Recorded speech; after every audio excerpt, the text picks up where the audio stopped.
Welcome to Next in Tech, an S&P Global Market Intelligence podcast where the world of emerging tech lives. I'm your host, Eric Hanselman, Chief Analyst for Technology, Media, and Telecom at S&P Global Market Intelligence. And today, we're going to be talking about the Kagan Media and Telecom Summit that just wrapped up. And with me to get some perspectives on what was discussed and what got covered are Justin Nielson and John Fletcher. Welcome to the podcast to both of you. Thanks, Eric. Yeah, thanks for having us. Great to have you here. There was a lot that got covered in this year's conference, but I guess before we dive into some of the conversations that were taking place and some of the content, Justin, can you give our listeners who aren't familiar with it a little background in terms of what the summit's all about, what it covers, and I guess some of the highlights from this year? Yeah, no, thanks, Eric. It's kind of a revival of this summit. So traditionally, Kagan has done a New York in-person event, but with COVID and everything, we switched the format to virtual. So this is the first in-person event that we've had since 2019, and a little shift in focus. In the media landscape, there's been a lot of talk about the consumer shift from linear to streaming platforms, as well as the kind of rise in sports rights and the different facets around how the business is changing around advertising and streaming. So that was the primary focus. And then John can talk a little bit about broadband infrastructure and the BEAD program. But yeah, it was great to have everybody back in person in New York and lively discussion. Oh, and well, we're back to doing this in-person thing. Yes. We have to get used to really being there with other humans again. We had to wear pants. It's all sorts of innovations in so many different ways. Well, I guess maybe start off with something that actually we've talked about, a while back on the podcast. Some of the U.S. video marketplace and some of the things that are changing and evolving in that area. We talked about what is this transition from what was the traditional linear world, things get broadcast when they get broadcast, to the streaming shift. There's a whole set of what's taking place in a number of different areas that are going on there. Oh, what were the subjects and the discussions that were going on at the summit about it? It was a nice lead into our first panel session, which was the evolution of U.S. video marketplace from linear to streaming. And we kind of looked at it from both perspectives. So from the legacy media perspective, keeping their content compelling and their viewers engaged on some of the legacy platforms, but, investments in streaming and social and other avenues, and really how they have transformed their business model to attract those new viewers across the different platforms. So, looking at it from a perspective of, are the tech companies allies or adversaries in this marketplace? Now with competing products coming out from Google and Amazon and Apple and others, are the legacy media companies still able to compete in that marketplace and gain viewing share? So really looking at it from a perspective of how much time that consumers spend on these different platforms, how many different services they subscribe to. So, we've done some research around that and survey data. And on average, I think people subscribe to 7 different streaming services for their programming, including Disney Plus and Hulu and Netflix and others. The whole assembly of everything that's... Yes. But then what's interesting is how we're kind of getting back into the bundling aspect. So you've seen a couple of new services come out where they're bundling Disney Plus and Hulu and Max now. And now they're including ad tiers to make it less expensive for consumers. So it's become very much more a la carte, and then at the same time, a bundle to attract new subscribers. And that the pendulum continues to swing back and forth. The whole cord-cutting motion was supposed to get out of the bundling play of cable services, and now we're getting right back into bundling, albeit though with streaming capabilities. Exactly. Well, it was interesting. You mentioned some of the evolution of what was happening in the marketplace, and some of that is taking place in some of the fundamental areas that have always been that bastion of linear, which is sports.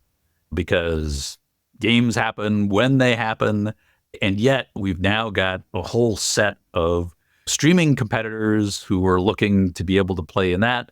which means that sports rights are starting to become a bit more of a thing. And we've had a few moments in a number of different areas. Yeah, perfect example of that recently just happened in the news was the new NBA rights deal. So you've got both the traditional broadcaster in Disney and ABC, and then now NBC Universal and NBC. But then you've got the streaming players. So you've got, as part of that package, you've got Amazon Prime Video, as well as Peacock from NBC Universal. So it will be across the different mediums in terms of these live games. And then there'll be exclusivities in terms of the in-season tournament, which is now named the Emirates in-season tournament, will be on Amazon Prime Video. And then Peacock will have some of the playoff games, as well as they're going to have kind of carve-outs for different nights. Tuesday is going to be a new night for NBA, as well as Saturday. Well, because again, you had Amazon in football, in American football. You've now got Amazon in European football or soccer. You've got a set of those folks who were really more in that Netflix camp of primarily looking at stream content, now trying to get into sports and actually leverage those capabilities. Yeah, and you look at it from a perspective of how much they're spending on these rights. So we track that, and we look at it from a perspective of where, total US TV streaming rights were only a few years ago, which is around 20 billion back in 2020. And we're already at almost 30 billion this year, and it's only going to increase over the next 5 to 10 years. And more competitors, more people vying for the rights. That's certainly good for those that hold the rights. Mm-hmm. Yeah. And then you've got the rise of women's sports. So as part of the NBA package, the WNBA, got some media partners, and were able to, increase their media rights fee as well. So more games on TV, more fans, and more ticket sales, hopefully. Yeah, and actually in a previous episode, we were talking about the acceleration of the National Women's Soccer, NWSL, which I think had, I don't remember exactly what the factor was, something like an 8-fold increase in rights valuation between two contracts. Crazy stuff. Yeah, and actually Brian Gordon, who was from the National Women's Soccer League, was on our panel session talking about those rights deals and how they've taken an approach where it's a little bit different than what the MLS did with Apple in terms of exclusive rights, where they're picking and choosing their rights deals across multiple partners and seeing what works. It was interesting. We got into the discussion of the fact that, in fact, NWSL games are now going to be, I think it was 3 different providers that were actually delivering content depending upon the game and where they happen to be. Yeah, exactly. Interesting things.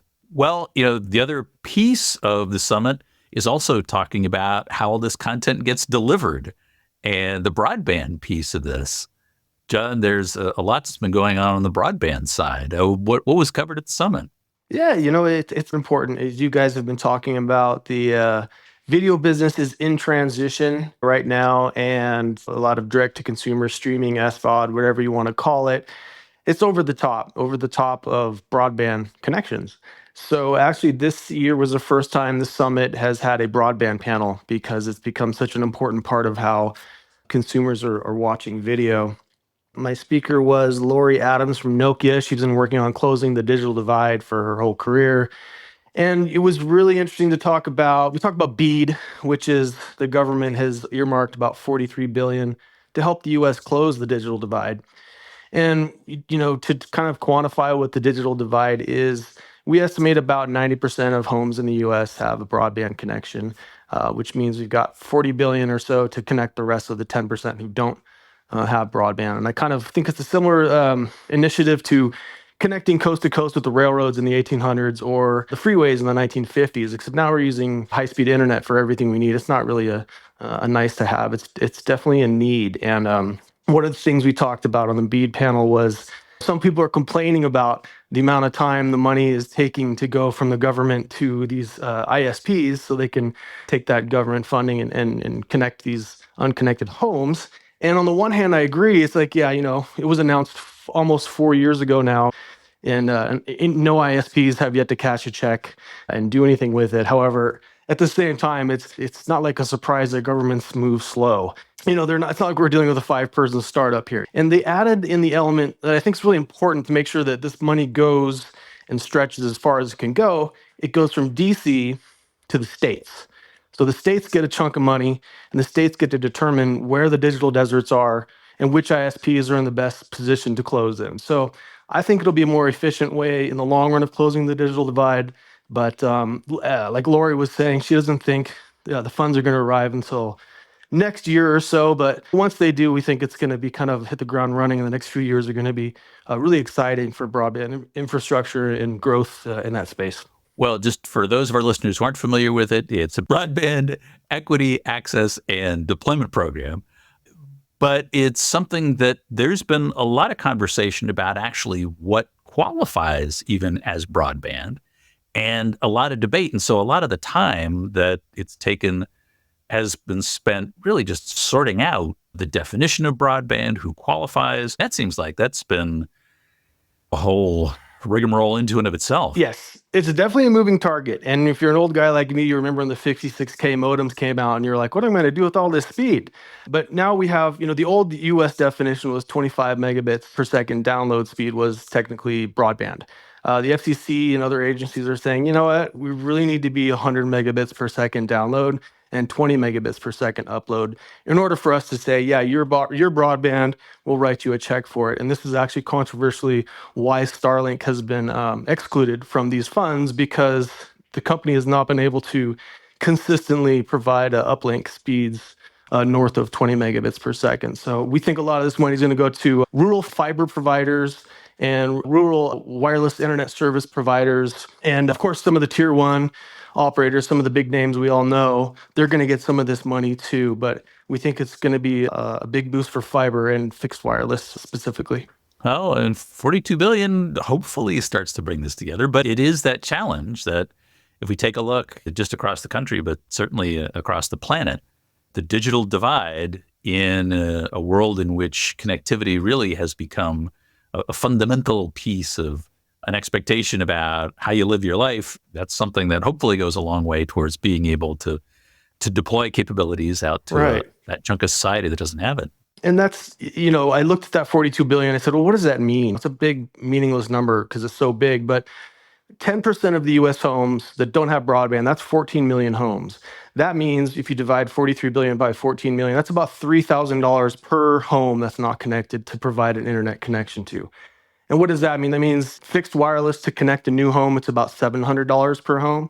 So if we were to connect all those unconnected homes with fixed wireless, there's plenty of money and money left over for all of us to go to Great Wolf Lodge and join Seth. Fiber connections are a lot more. Improve his connectivity there. Yeah, so he can join us next time. Fiber connections are probably 4 or 5 times more expensive than that, realistically. And, the digital divide, there's 2 parts to it. There's people who live out in the boonies, like me, on a ranch, and, running a wire in the ground to get here is really expensive. So that's why the tier one operators just haven't done it yet, because the return on investment it hasn't really worked out. It doesn't really make sense. So you have those people not being able to get broadband. But then you also have households that live in urban areas where they have a fiber line right in their wall, but they just don't have the disposable income to pay for it. And unfortunately, as far as I can tell now, BEAD is not earmarking money to kind of make up for that. And there's a plan called the ACP, which was subsidizing broadband at $30 a month, but that expired in May. So that's kind of another conundrum that the industry is working through this year, is trying to figure out, okay, well, they lost that subsidy. How can we keep them online? And that's where the operators are going to start competing and lowering prices and doing what they can to keep them from leaving. But ultimately, some of them are going to have to just cut that broadband connection, which definitely doesn't help. Oh, so this is, I guess, maybe a little bit more like the Rural Electrification Act way back when, that the idea that it's really looking to extend into, that reach out into rural communities, those who are beyond the reach of normal connectivity, and then separate programs that are going to have to be able to manage what are the economic viability pieces of who can actually afford, even though if they do already have connectivity that's available. It's interesting you mentioned that because Lori brought that up. She says a lot of success stories with rural broadband and government agencies have to do with where the government initially ran power to really remote areas because they already have the infrastructure. They got the expertise of running a business out to rural areas. So she said there's a lot of success stories with those similar municipalities with the electrical power as being kind of a municipal service. They do really well when they just flip a switch and start doing broadband too. So yeah, that's a really good point. Yeah, I mean, rural electric cooperatives got funded by the REA, again, built these local community cooperative associations to be able to deliver power and to do it in a way that made sense or made dollars and cents.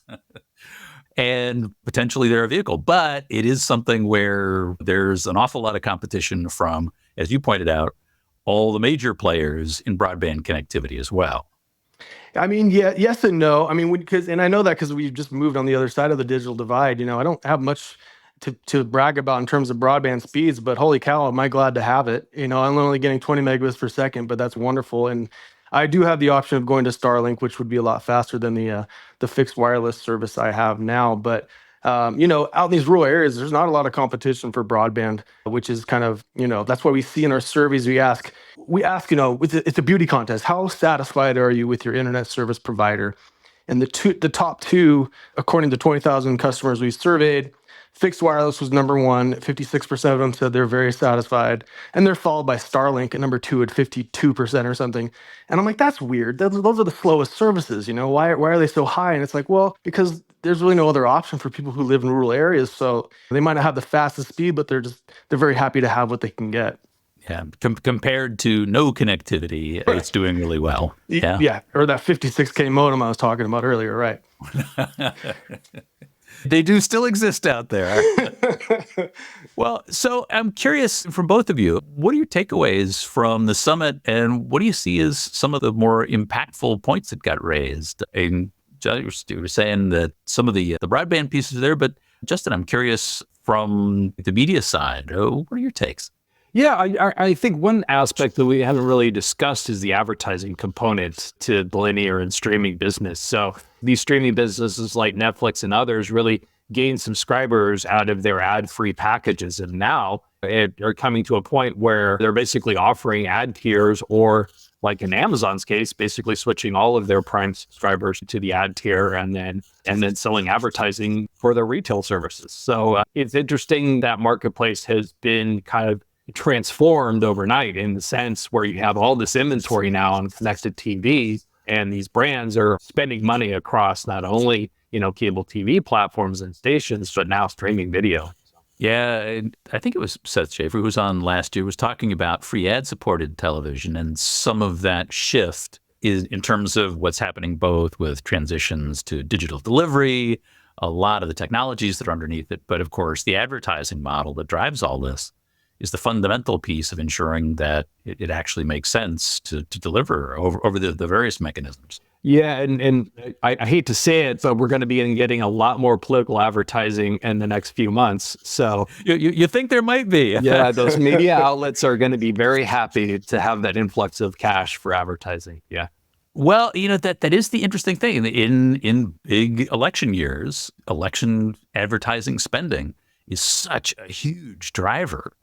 Yeah, granted, it's only happening in an election cycle, but that's something that really kicks up the advertising businesses when it's in play. Yeah, I mean, it's definitely from this TV station business, a large share of their uptick is political. I mean, it's expected to be about $4 billion this year. Wow. Yeah, nothing to sneeze at. Well, what are you both looking at as takeaways from the summit? What are you going to be looking towards? And I guess are there follow-ups for looking forward? Yeah, I think the three things jumped out at me as real positive highlights from the event. It was really interesting. And all the morning discussions, there was one parallel across all the discussions was women in sports. Women's sports leagues are becoming a real thing. And as a girl dad, I've got a basketball player and a softball player at my house. That's a big deal. When people are talking about women's sports as being a real thing, just outside of, now it just doesn't stop at college. It goes a step beyond. I think that's interesting to watch that kind of grow. That was a really positive development, I think. And then in terms of BEAD, I think the next few years of broadband deployment are going to be really exciting to watch and see how this plays out. And, for people like me who've been watching this industry forever, the first 90% of households to connect were pretty easy. That's the low-hanging fruit. This is the tough. The next section is going to be tough. It'll be fun to watch that close the gap. And then, Eric, as you mentioned earlier in the call, kind of the return to the bundle. One of the panelists kept using Back to the Future. And it's funny because I've been doing this for so long. When I started 20 years ago, everyone was complaining about their cable bundle. I'm not going to watch 200 channels. I just want these 3. I want to pay for these 3. And we finally got there pretty much, with Netflix kind of launched in 2007, and now you can go pick and choose your services, but we're all confused and we're losing track of the services we have. And we're like, what would be great is if we could bundle these. And so we're starting to see Comcast rebundle some streaming services and content providers. Like I think Disney was combining Disney and ESPN and one other together. So you're absolutely right. I think we're going to see a return to the bundle going forward as well. Hey, maybe DeLoreans and skateboards are in our future. We'll have to see. Finally, I want the floating skateboard. I've always wanted that. Right. Absolutely. Justin, what are your thoughts? Yeah, I would agree with what John's comments were, and also would add that live sports is kind of the last bastion of appointment viewing for video, and that was definitely a point of emphasis in terms of the discussion points, that the reason that these media rights for sports are increasing twofold or threefold in some cases is because it is the last kind of appointment viewing TV that we have. And for advertisers and media outlets and distributors, that is really important that sports is part of their package. Well, I'll be watching on-demand Olympics tonight, so maybe I've stepped beyond the linear angle on this. So yeah. No, I mean it's interesting because a lot of these games now are going to be on Peacock, so we can watch the gymnastics final on demand, but at the same time, how can you avoid knowing who wins? Oh, we've gotten pretty good in my household. It's a total media silence, but well, we take that away from the soccer season. So yeah, it's like all those things that are happening go on earlier time zones. We just got to blank out the world, but draw the curtains, put on the aluminum foil hat. Well, I will also point out to our listeners that the summit is available on demand. So speaking of being able to stream capabilities, and that they've got access to it, just simply registering, you'll be able to see a lot of the content and a lot of the great discussions. Well, thank you both for all the perspectives. This has been great. A lot of good things that have been discussed, but we're at time for this episode. But thank you both for being on. Thanks, Eric. Thanks, Eric. It was fun. And that is it for this episode of Next in Tech. Thanks to our audience for staying with us, and thanks to our production team, including Sophie Carr, Faran Miadeoshan, and the marketing events teams at our agency partner, the 199. I hope you'll join us for our next episode, where we're going to be coming back to the impacts of AI on data centers, but digging into some of the energy concerns that are being raised and digging into that in a little more detail. We've touched on it a little bit, but we'll be doing a deeper dive on that. I hope you'll join us then, because there is always something next in tech.